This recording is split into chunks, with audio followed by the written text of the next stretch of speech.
Les vraies voix Sud Radio.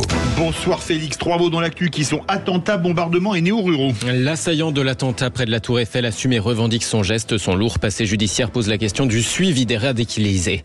L'armée israélienne se concentre sur le secteur de Khan Younes dans le sud de Gaza. Elle soupçonne les leaders du Hamas de s'y cacher. Et puis comment éviter la multiplication des plaintes pour nuisances de néo-ruraux contre leurs voisins agriculteurs. Les députés proposent une loi pour limiter les conflits de voisinage. Les vraies voix Sud Radio. Il dit avoir agi en réaction à la persécution des musulmans dans le monde. L'assaillant du pont de Bir Hakeim, âgé de 26 ans, assume son geste en garde à vue et dit avoir agi seul. Son attaque au couteau a fait un mort et 2 blessés. Il apparaît froid et désincarné, indique une source proche de l'enquête auprès de l'AFP. En octobre, la mère de ce franco-iranien avait alerté les autorités quant au changement d'attitude de son fils, changement qui l'inquiétait. Même le ministre de l'Intérieur reconnaît un ratage dans son suivi psychiatrique, ratage souligné par les oppositions à l'image du président du Rassemblement national, Jordan Bardella, sur Sud Radio. Il y a une défaillance dans la manière dont on gère le terrorisme islamiste dans notre société. Le parcours de cet assaillant est absolument accablant. Fiché pour radicalisation, comme d'habitude d'ailleurs, comme beaucoup. Passé par la case prison, condamné pour avoir voulu commettre en 2018 un attentat à la Défense, cet individu a été remis en liberté. La réalité, c'est qu'un individu avec ce profil-là, avec la dangerosité dans le contexte que nous vivons, ne devrait pas pouvoir se balader librement dans les rues de Paris. Nous proposons depuis maintenant plusieurs années l'instauration systématique pour les faits liés au terrorisme, au projet d'attentat, de la rétention de sûreté. Le président du RN, Jordan Bardella, avec Jean-Jacques Bourdin ce matin sur Sud Radio. Une réaction peut-être avec vous. Moi, on en parlera tout à bien l'heure, sûr, mais évidemment, mais je trouve que la rétention de sûreté n'a pas appelé une indignation, comme si c'était un scandale de proposer cela.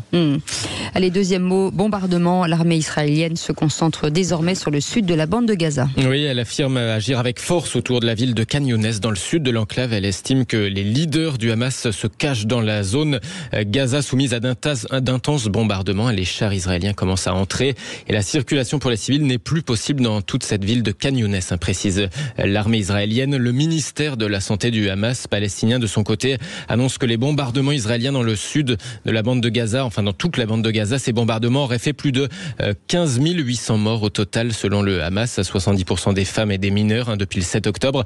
La présidente du comité international de la Croix-Rouge annonce sur Twitter être arrivée sur place dans l'enclave palestinienne. Elle dénonce, je cite, les souffrances intolérables de la population. Troisième mot, néo-ruraux. Les députés veulent limiter les recours pour les conflits de voisinage à la campagne. Oui, ce sont les affaires emblématiques et qui font jaser à chaque fois. Vous savez, celle du coq Maurice sur l'île d'Oléron ou bien de ces grenouilles dans leur mare qui chantent trop fort selon les voisins quand ce ne sont pas même des exploitations agricoles jugées trop odorantes ou trop bruyantes par les riverains qui viennent de débarquer.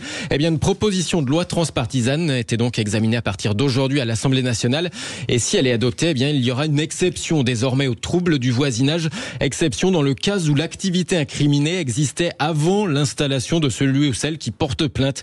Eh bien, hasard du calendrier à Vaison-la-Romaine dans le Vaucluse. Justement, un viticulteur, Vincent Blanc, sera jugé cette semaine parce que la vue de ses tracteurs gêne son voisin. Il dénonce une situation ubuesque. Moi, j'ai acheté la propriété en 1997 et lui, c'est un citadin là, qui est venu s'installer à 2 km de chez moi. Il me met au tribunal parce que la vue de mes tracteurs agricoles, tout ça de mon entreprise, ça le gêne parce que lui, il a fait des gîtes au dos de gamme. De sa maison, on voit mon matériel, on voit que des petits points rouges. On voit pas grand-chose.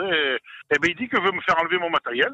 Les tracteurs, pas le bruit, attention, juste la vue du tracteur. Moi, je pense qu'il doit y avoir quelque chose derrière, parce que me faire enlever mon matériel à quelqu'un qui habite à 2 km, rendez compte, 2 km, c'est loin. C'est mon dépôt, c'est mon outil de travail, c'est là où je me suis installé.